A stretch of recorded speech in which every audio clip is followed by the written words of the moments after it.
Alright, now I just brought it over here so we didn't have to go all the way down there. I'm going to just cut this out and speed it up. Pretty much I'm just going to follow the lines here, make sure you wear your eyes and your mask because stuff gets everywhere and shit like that, alright?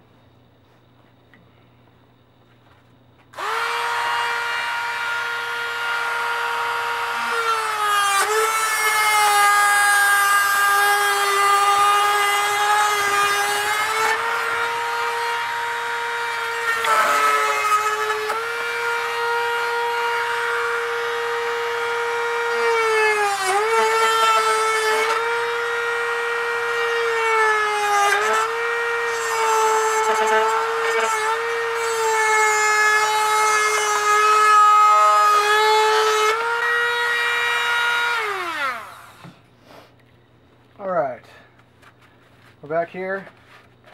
Gonna take off all the burrs here off this edge here. I don't usually do this over here, so it's been really messy over here, but it's fine. Throw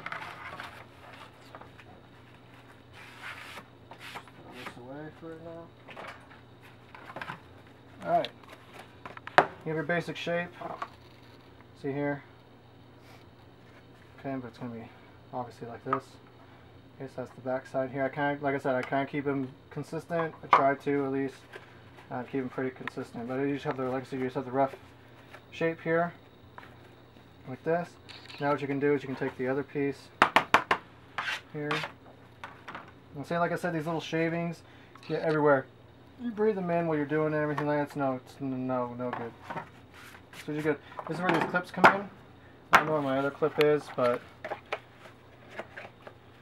you're going to put this in here like that.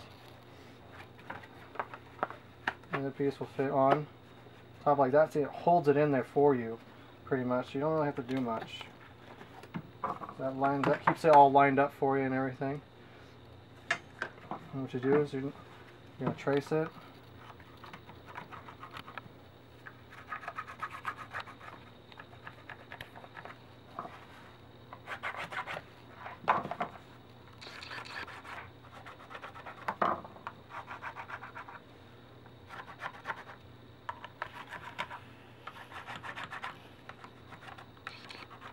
Basic outline of it.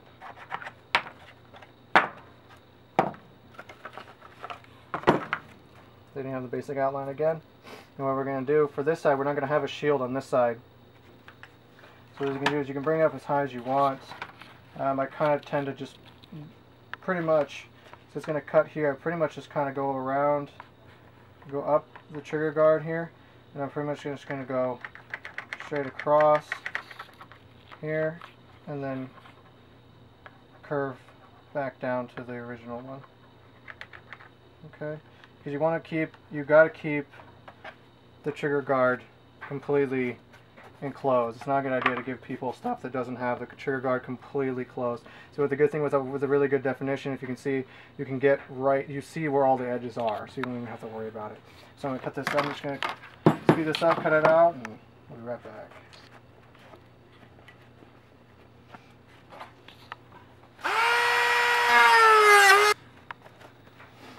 Alright, we're back again. Just cleaning up the edges. Okay. You can see it gets really messy. I have a station over there where trashes everything right there so I don't get all this crap here, but for the video, it's fine.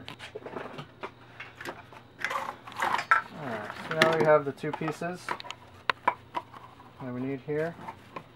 Check the fit. Always check fit.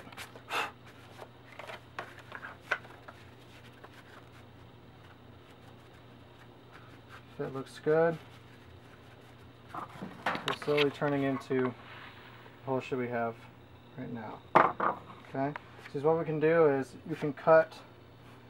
It's all relative to you. It all depends on how slim or how wide you're planning on making your holster.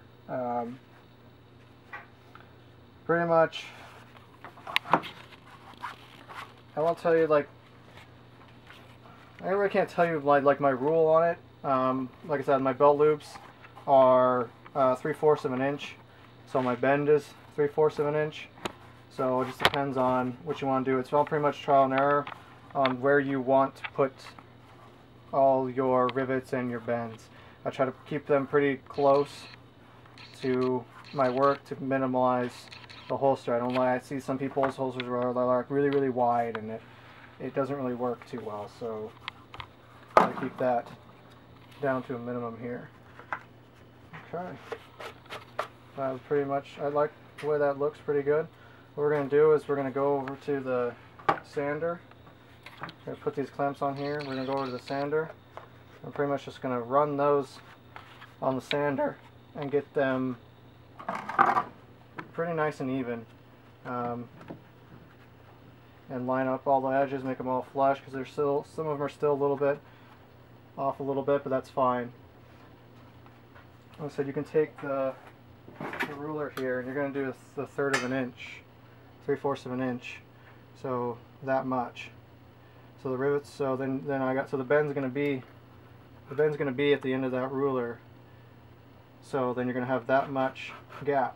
So what I do, I can move this over to out here, and I can see where I need to cut more off. Okay, and I can do the same thing for the other side. So when we get back, I'll have done that, and we'll be over there at the belt sander. Alright, we're over here at the sander. We're just going to sand this thing, get these really nice and flush here.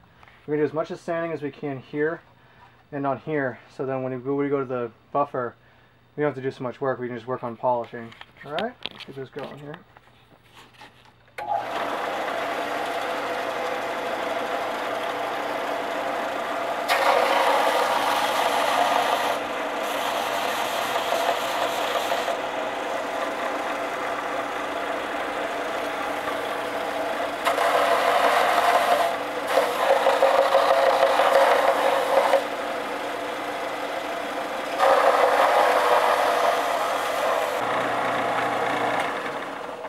Alright, back here. We got all the rough stuff out here. Did a little light sanding here just to clean it up. You'll run over it again once you get it riveted, because that will help seal the edges together. Basically, you got nice, really nice, pretty smooth surfaces now. Just touched it a little bit. You can get a lot of this out with a buffer. Okay, the rough edges and like the little snags you get and stuff like that. We can get a lot of that out here. But you can see with just one little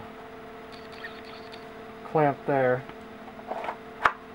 you can see the retention's already good.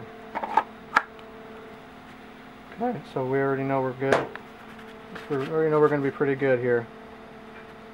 Alright, so next step we're going to do now is, like I said, I already measured over the 3/8 or the 3/4 of an inch here and here. So the bend should be here, and the bend will be right here. So now what we're doing is I'm going to take my template. You can, like I said, you can get very creative here with the rivet holes. Pretty much all you're going to do is mark out the holes. And I can mark out the holes, and then we'll go over to the press, and then I'll show you how to drill press them out. All right. Now I have the holes punched out here. I marked off the 3/4 of an inch using this, which is how thick my belt loops are. I use these belt loops. I have these for a jig. I might make a video about these, maybe not. It's 0.125 Kydex just bent over a block, pretty much, essentially. So I have that. So I mark those holes. I mark the holes there and there. I move it down a little bit. Mark another 2 holes, and then I mark one in the center. Okay, and then that gives you the 5 along the side. And then I did the same thing for their side, and I put 2 little holes down here. You might not be able to see them too well, but I got 2 holes down here for the rivets. The more rivets you have and the closer you are together, that's the secret to a clean edge. The tighter you have it, the better it is that you won't get stuff that goes into the gaps and splits them apart and everything like that. Helps you get a really glass edge. So whenever you see like those holsters that have like a lot of rivets, and you're like, oh, why do those so many rivets? I'm just gonna put one here and here, and then you go to try to make the glass edge, and you get it's all crappy and warpy and all weird stuff. It's because you didn't put enough rivets in it to keep it close together. All right. So what we're gonna do is we're gonna come over here. Now over here, we're gonna clamp this down. Okay. We don't need this anymore. We're going to come over to the drill press over here. Let's go over here. And this is where this little jig that I talked about in video 1, part 1, comes in handy here. So what we're going to do is just going to lay it in here. And it holds the holster level for me with the shape. So it holds it pretty good for me, so I can get stuff, so I can press these out. So we're going to do it.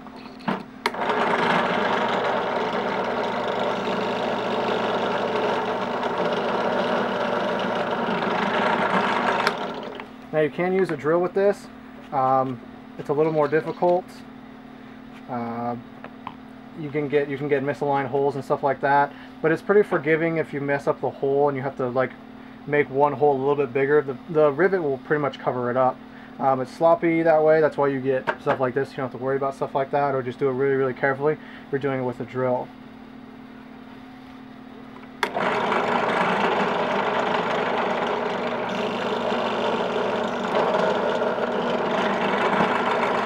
I'm holding these sides down when I'm drilling it to make sure that they are staying together. I don't want them to come apart. I don't want them to split. I don't want to do anything, because then that will mess up the holes.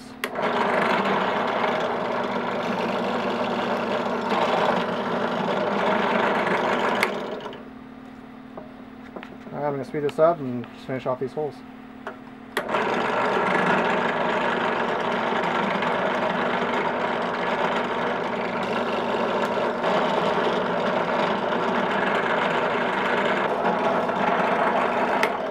Alright, we got all the holes drilled out. As you can see, this little jig is amazing. Holds everything there, so I don't have to worry about everything. And then we're going to walk back over here to the drill and pour out these holes. Alright, so we got done drilling all the holes. Now we're going to go through and we're just going to countersink all these. Pretty much what it does is it leaves a lot of burrs. I don't know if you can see these in here. It really leaves lots of little burrs, and it makes the holes look really bad. Not really bad, but there's a lot of crap in the way. If that stuff is in the way, you won't get a nice seam. Right? I mean, right now we're working on. I mean, it can crack rivets. I haven't seen it. I know people where it's happened to them, but it's never personally happened to me. But what we're going to do is if these aren't flush in here, anything that's not flush is going to cause this to split. The tiniest little split between the seam, you're not going to get that glass. You'll get the glass seam, but you won't get that one piece. You'll see like looks like it'll have little pocket holes in the seam when you start getting around to it.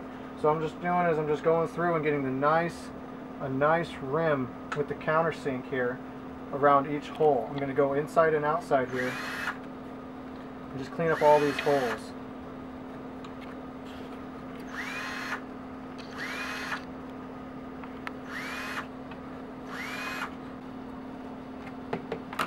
Alright, now that we've got all these cleaned out, oh, they're just so nice, look so clean. You can skip this step. Like I said, if it's yours and you're making it for yourself, you can skip some of these steps, because these are just more cosmetic than anything. Like the glass edges, a lot of people don't care about them. I don't care about them personally, but it does look really nice, and I am really meticulous about stuff like that. Like if I can do it, I'm gonna do it. I'm going to take the time, especially when I'm making these for people and customers. I'm going to take the time. I'm going to take the time out of it. You're spending your hard-earned money on something. I want it to look nice and function well. Okay, for me, usually when I make them for myself, I won't take the time for myself, which is funny really, to make it look really nice, because I get out, I wear it down. It's going to look, it's going to go away. It's going to get all messed up anyways, as you can see with my gun. It's very worn, I use my gun. My gun is my tool. Okay, it doesn't sit around to look pretty. Alright, what we're going to do now is we're going to go over to the press, and we're going to rivet this baby up, and we're almost done. Alright, so now we're over here at the press. What I didn't film was that what you're going to do is you want to prep these edges first. I don't know if you can see these, but they're nice and glassy here. You prep all this first, because once you rivet these together, you won't be able to get in here with the buffer wheel. It's just a lot easier if you do these now, and then once you rivet it together, and you just go do these and you just go through these edges. Okay. So what we're going to do is we're going to put the gun here. Alright. So the gun is going to go on like that. Okay, so you want the nice rivet to facing outside like this. So we're going to do, so this is the outside, so we're going to put it in like that, turn it over. We're going to go ahead, we're going to lay it in here in the press here. Stand away.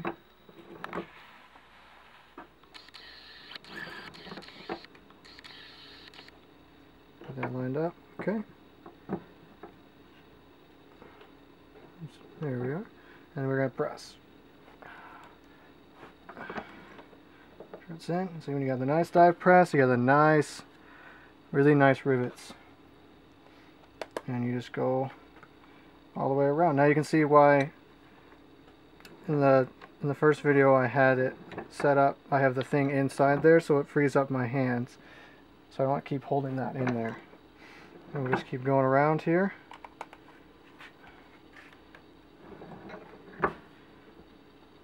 Alright, now we're over here. We got these, we're all done with the rivets here.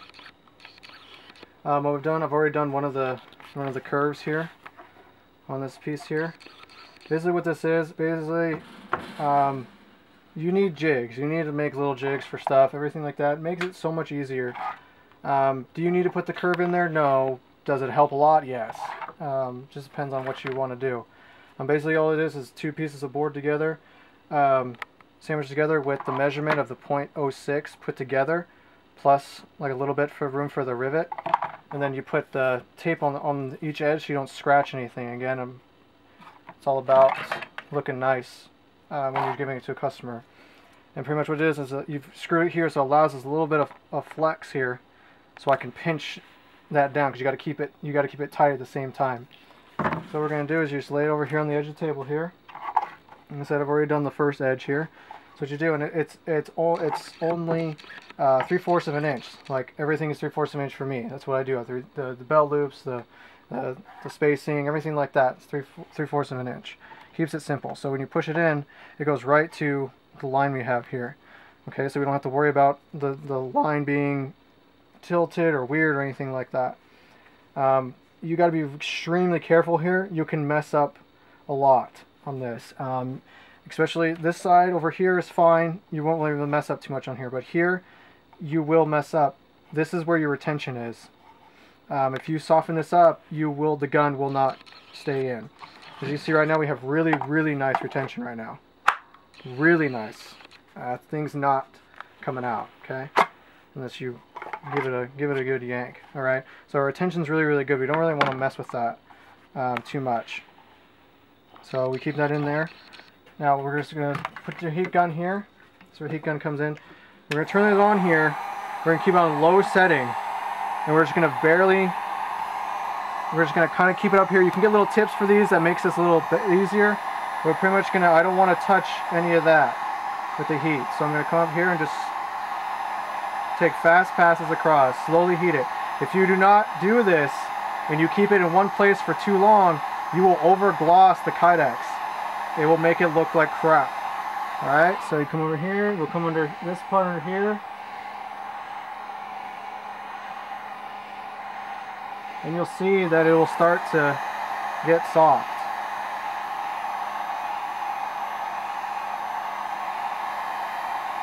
Alright. And when it does, you turn it off. Press. Keep everything down and bend. And you're going to hold it here for good like 20 seconds until it cools enough to where it will take its shape. You can kind of like let go if it springs up. It's not ready yet. So I'm putting a lot of force on here to hold these rivets down, because if you don't, it will warp the edge, which isn't too big of a deal because we're going to buff it out later, but it just saves you a lot of work in the end. So we let go. See, it's not springing up as much.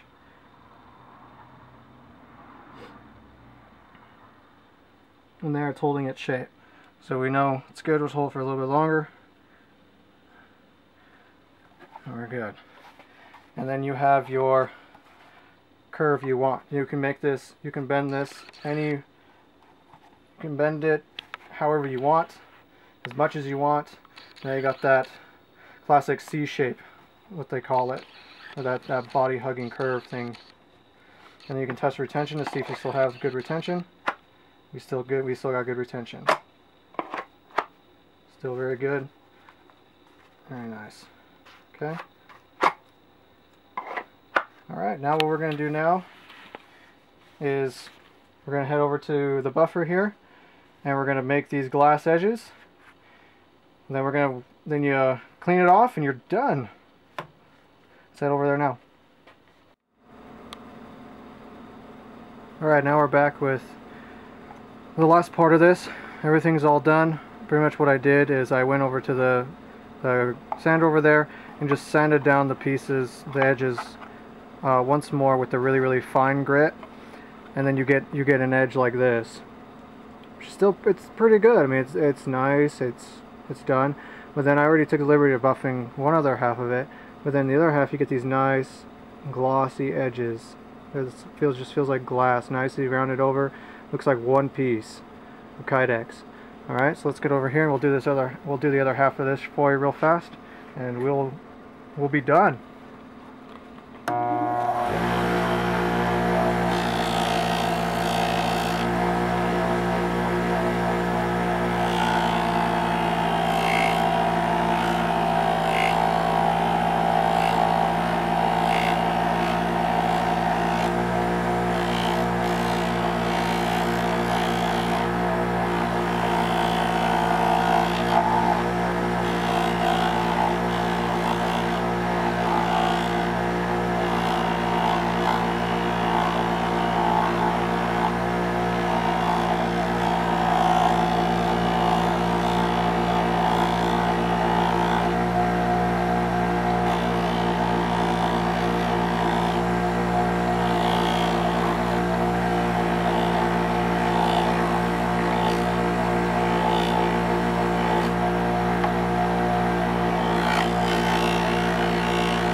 As you can see, just a little bit of hard work.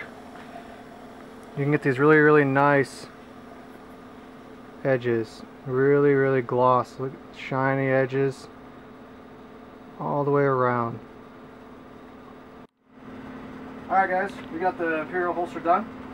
We got the hardware and the belt loops attached. We got all the edges polished. Everything's good. Looks like one piece of Kydex. Very nice work. Let's see if the retention's still good. Very nice. Positive click. Will not come out. And like I said, we got the sight channel here.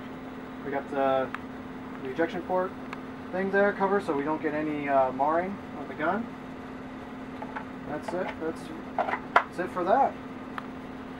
I also do rifle pouch carriers, the speed carriers. I make them very minimalistic, so you can stack them a lot, very close together.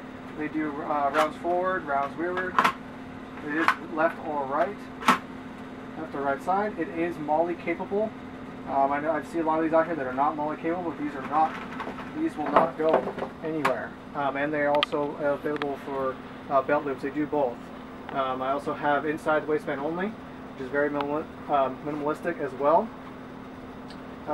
It can ride anywhere. It can ride appendix, strong side hip, side, anywhere.